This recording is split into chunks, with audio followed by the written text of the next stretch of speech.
seperti ini teman-teman ya.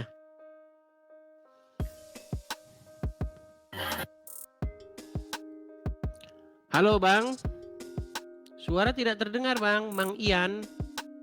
Halo, halo. Iya. Mang Ian, apa kabar Iya, Mang Bang. Ian? Iya, Bang. Alhamdulillah sehat, Bang. Muslim itu. Ya, gimana Mang Ian? Apa kabar? Alhamdulillah sehat, Bang. Ya, Mang Bang, Ian. Ya, Bang. Iya, Mang Ian. Ini forum saya ini forum diskusi antara Islam dan Kristen. Saya ini orang Kristen. Ya, Bang. Gimana itu? Dan Anda seorang Muslim, betul? Betul. Nah, diskusinya begini Bang. Saya ini hampir putus asa mencari orang Islam yang mengerti agama Islam. Karena dari ribuan orang yang pernah diskusi dengan saya, semuanya itu tidak mengerti agama Islam. Nah, saya berharap nih, Anda adalah orang yang saya cari-cari yang mengerti agama Islam. Apakah Anda mengerti agama Islam? Insya Allah sedikit-sedikit, Pak. Gimana itu? Tentang apa yang perlu kita diskusikan masalah Islam dan Kristen? Sedikit-sedikit. Oke, baik. Berarti Anda sholat ya Bang ya? Alhamdulillah. Sholat. Ketika Anda sholat, waktu posisi takbiratul ihram itu tangan begini ya? Ya Anda yang begini atau yang begini? Semua sama, Bang. Saya yang begini. Anggap pelajarlah saya yang umumnya. Anda yang begini ya? Nah, saya mau tanya itu Bang, kenapa tangannya begini Bang? Oh, ini jadi masalah gerakan ya. Sebenarnya kalau masalah ini nggak menjurus pada hukum sebenarnya Bang. Kalau untuk gerakan pada sholat. Tapi gerakan pada sholat itu sesuai yang dicontohkan baginda Nabi. Karena tergantung situasi dan kondisi juga gerakan sholat itu. Maksudnya bukan berarti bebas nih gerakan sholat, enggak. Seperti yang dicontohkan Nabi. Seandainya orang yang nggak punya tangan, maaf ya, itu ya nggak wajib dia seperti ini. Itu bukan sebuah keharusan. Bang, pertanyaannya Atau bukan apa? itu loh Bang. Pertanyaannya bukan itu loh. Bentuknya. Pertanyaan saya adalah kenapa waktu sholat tuh tangannya begini? Maknanya tangan begini tuh apa gitu loh? Oh, mana ya? Sulit kan? Begini Bang. agak lelet saya, benar. Maklumlah Bang, awam Ya. sebenarnya. Ya, akhirnya Ya. Anda akui juga Anda seorang awam. Betul. Ada Iya, yang tapi lebih begini. dari kita Bang. Ya, tapi begini Bang. Setahu saya kan Islam itu adalah agama yang sempurna. Detail, dijelaskan semuanya diatur, betul kan? Benar. Nah, yang menjadi problem ketika karena saya menghabiskan waktu itu 13 tahun Bang mendalami agama Islam. Betul. Kajian Apa yang Anda tentang dapat Islam dari itu- agama Islam? Yang saya dapat dari agama Islam itu adalah sebuah kebingungan, Bang. Dan ketidakjelasan atau ketidakjelasan identitas agama Islam. Itu yang Anda dapat dari belajar agama Islam? Iya, selama 13 tahun. Selama 13 Kan tahun. sholat itu adalah tiang agama, betul? Betul. Itu adalah salah satu pondasi dasar iman keislaman, betul? Betul. Tapi masalah-masalah Siap, sholat, aman. ya masalah-masalah sholat itu sama sekali kita tidak bisa mengetahuinya Bang. Sebenarnya sholat itu apa? Kenapa sholat itu harus maghrib? Kenapa sholat itu harus isya? Kenapa waktu asar sholat? Terus?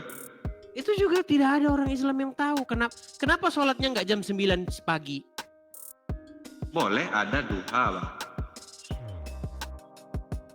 Bang, sholat itu kan ada 5 waktu. Sholat subuh. Jangan merokok, Bang. Kena Oh enggak, ban. ini ya nggak boleh ya? Abang nggak Iya, 18 nanti ya? Anda Sorry, kena sorry, sorry. nanti Anda kena pengurangan poin di TikTok Anda. Nanti TikTok Anda tidak bisa Siap, siap. berkembang kalau sering melakukan pelanggaran. Siap, nggak Pertama, apa-apa Bang, kita dengar dulu ya, Bang, gimana iya, penjelasannya. pertama Siap. sholat subuh.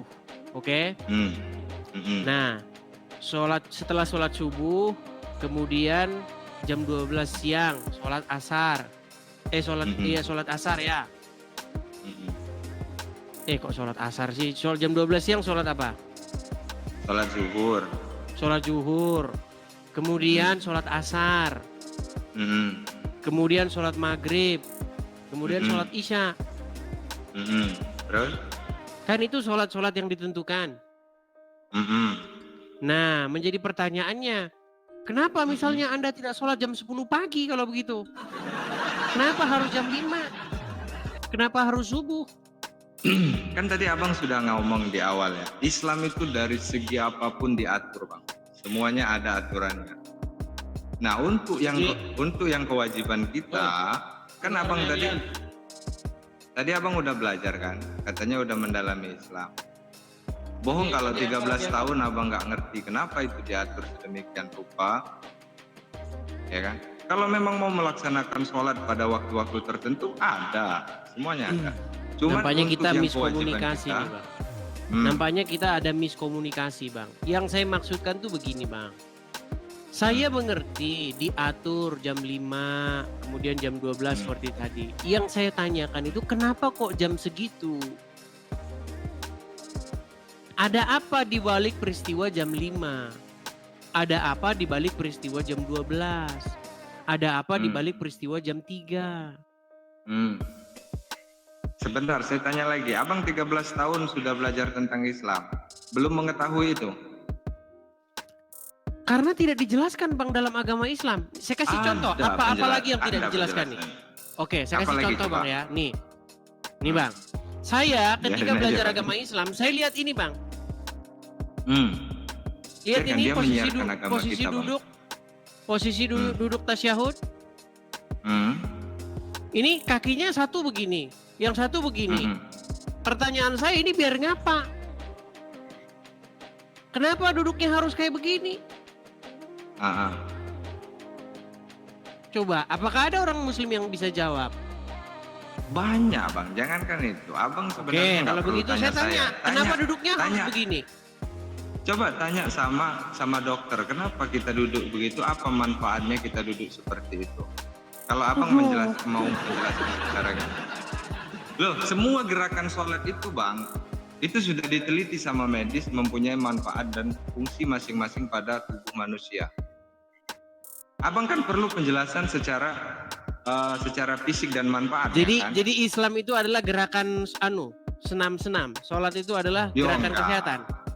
Nah, gimana sih?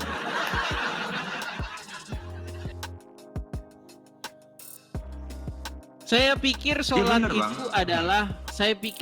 itu adalah hubungan relasi antara seorang Muslim dengan Tuhan. Ternyata sholat itu menurut Anda adalah gerakan kesehatan. Kan nggak nyambung, aja Bang. kita kalau kayak gini. Gimana? Enggak, ini teman-teman. Kan nggak nyambung kan? Jangan bacain komentar, Bang. Ntar dulu Bang, saya ngeliat komentarnya apa ini kok. Tadi kan saya bilang di awal, Bang. Saya bilang di awal. Ya. Saya ini sudah melakukan kajian atau buka komal begini di TikTok begini. Sudah menerima ribuan orang Islam sebagai lawan diskusi saya, teman diskusi saya. Dan kesemuanya tidak ada yang mengerti agama Islam. Kalaupun dia mengerti agama Islam, dia mengiyakan semua perkataan saya.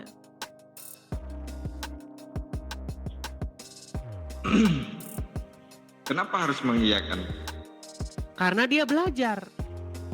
Ketika mereka sungguh-sungguh mempelajari agama Islam, dia datang kemari atau diskusi dengan saya hanya untuk setuju dengan apa yang saya katakan. Muhammad seorang berdosa, dia mengiyakan. Nah kan, nggak mengiyakan kan? Iyalah. Tahu nggak apa sebabnya Anda mengatakan Muhammad tidak berdosa? Tahu. Apa?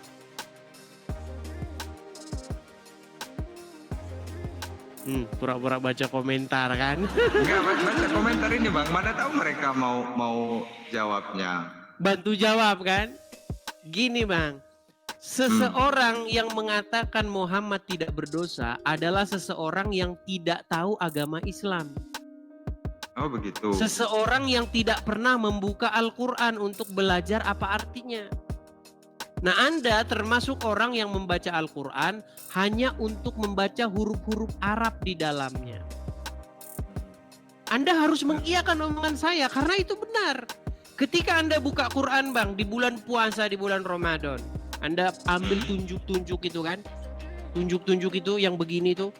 Bismillahirrahmanirrahim. Nah itu. Yang Anda baca hanyalah huruf-huruf Arab. Makanya Anda tidak pernah tahu di dalam Al-Quran dikatakan Muhammad berdosa. Abang tahunya di mana? Bisa sebutkan? Di dalam terjemahan.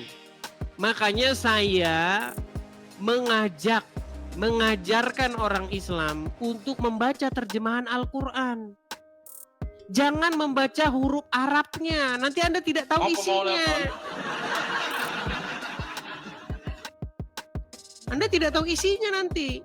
Oh, habis melihat ini, tagihan ini 200. Abang dari mana Bang asalnya Bang? Dari Lampung kita Bang.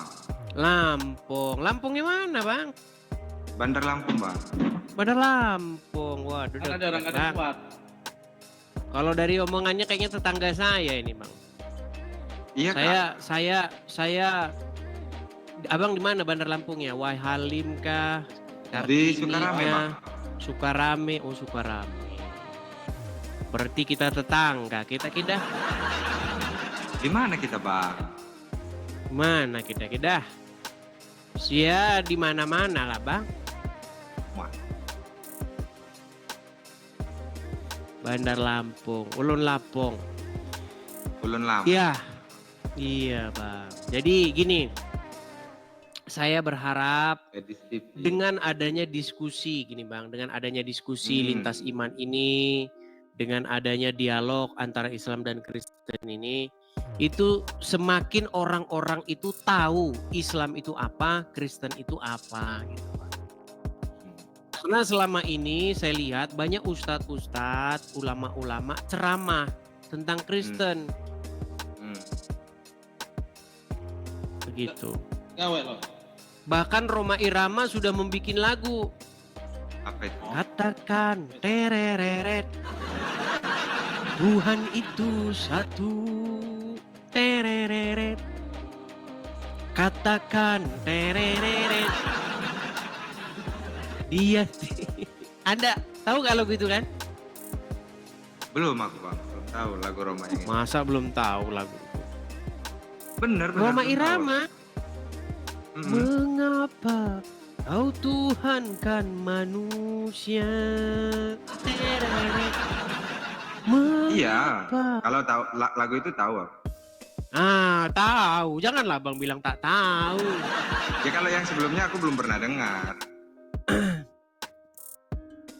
Dulu Bang ya, dulu apalagi Abang orang Lampung.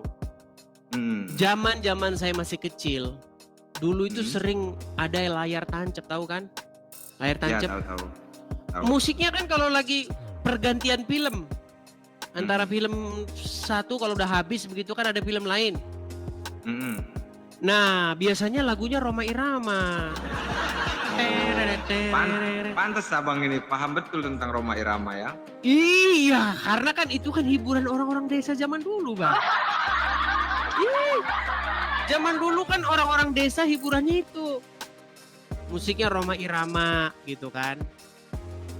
Nah ternyata setelah saya dewasa, setelah saya besar, itu kan zaman saya masih kecil, nggak tahu apa-apa, namanya masih anak-anak kan. Nah saya pelajari, iya ya ternyata lagu ini cocok untuk orang Islam Bang. Makanya orang Islam itu lagu itu sebenarnya untuk orang Islam. Mengapa kau Tuhankan manusia? Mengapa kau menuhankan Muhammad? Gitu. Jadi saya bersuara menyuarakan kepada orang-orang Islam untuk bertaubat dari menuhankan manusia, dari menuhankan Muhammad. Begitu.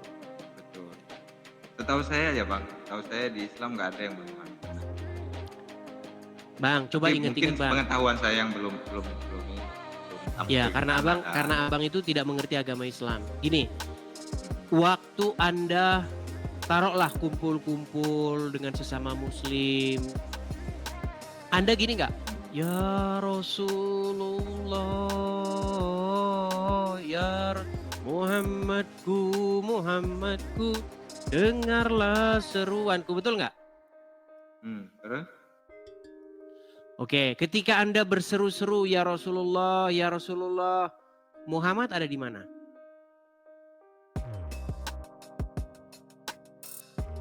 Di mana ya kira-kira? Belum paham aku Bang. Abang taunya di mana itu? Bukankah Muhammad ada di kuburnya, di makamnya di Madinah? Betul? Iya.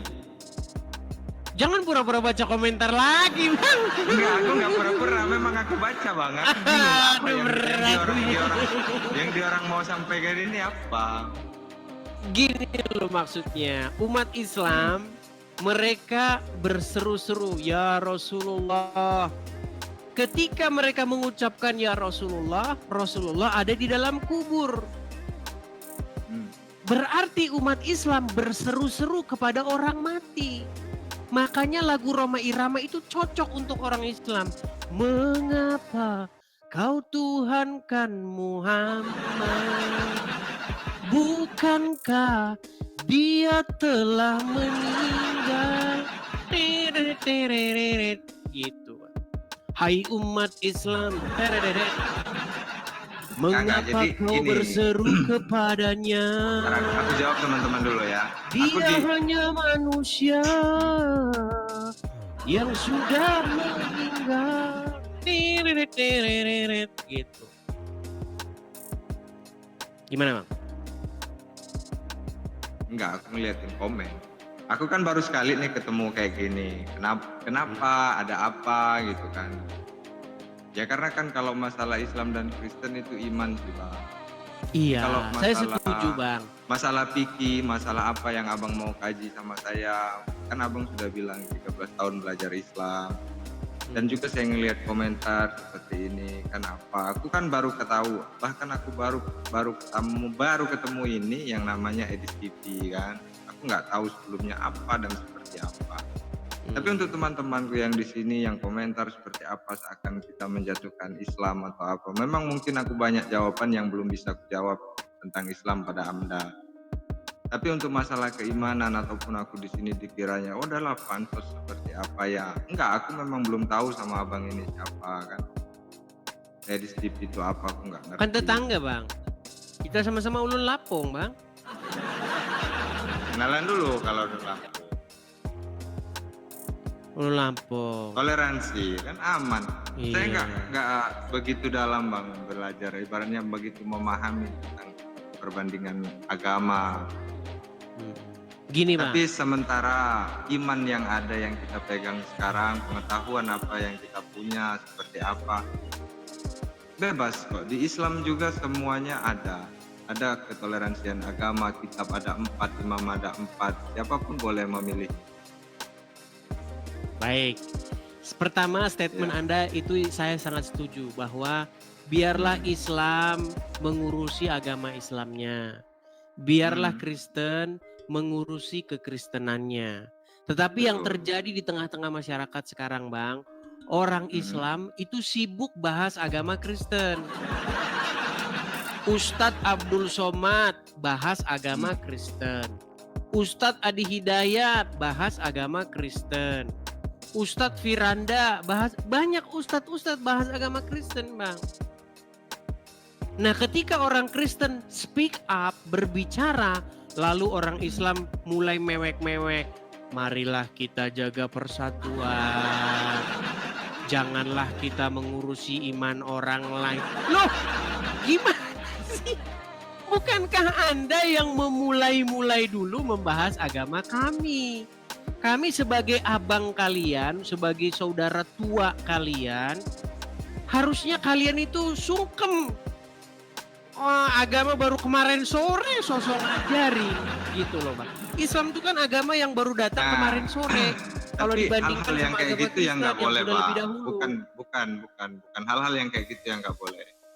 Saya ulangi lagi, Abang 13 tahun belajar Islam. Kalau Abang bilangnya agama, mau yang agama si A, si agama si B, itu mau kemarin sore ataupun nggak kemarin sore, pasti kan Abang belajar juga kan tentang kenabian, imannya Nabi Ibrahim, kan Abang belajar juga kan.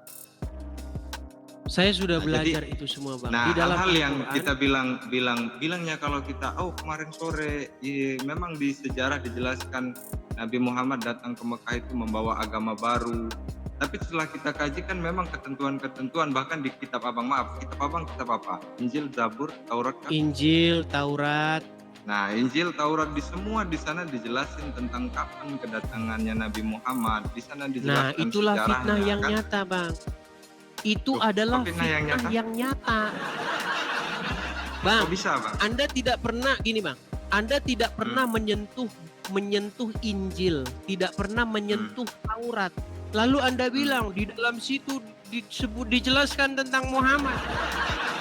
Sungguh Anda telah memfitnah, fitnah lebih kejam daripada pembunuhan.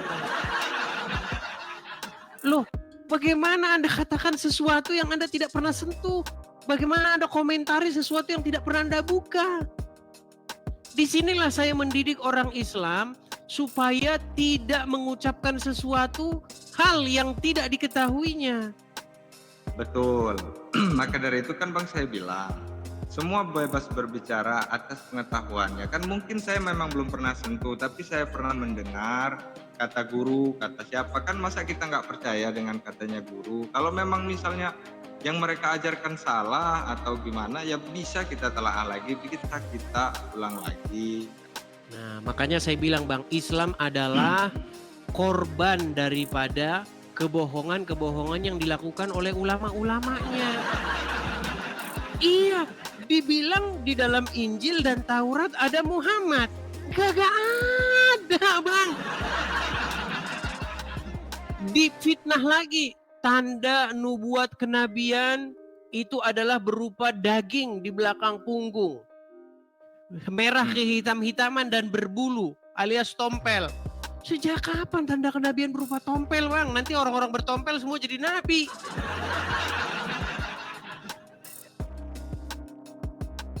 Di dalam Taurat dan Injil tanda kenabian bukan berupa tompel. Tanda kenabian itu bernubuat dan bermukjizat. Iya betul, setuju saya kalau yang itu. Iya, tapi tanda kenabian menurut Muhammad bukan bernubuat dan bermukjizat, tapi tompel. Gimana?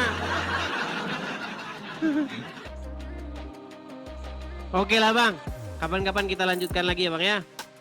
Oke, siap Bang. Oke, Aman. terima kasih teman-teman ya. Itulah teman-teman ya. Saya masih percaya teman-teman. Saya masih percaya dan saya memiliki secerca harapan bahwa masih ada di dunia ini orang Islam yang ngerti agama Islam. Hanya saya belum dapat orangnya.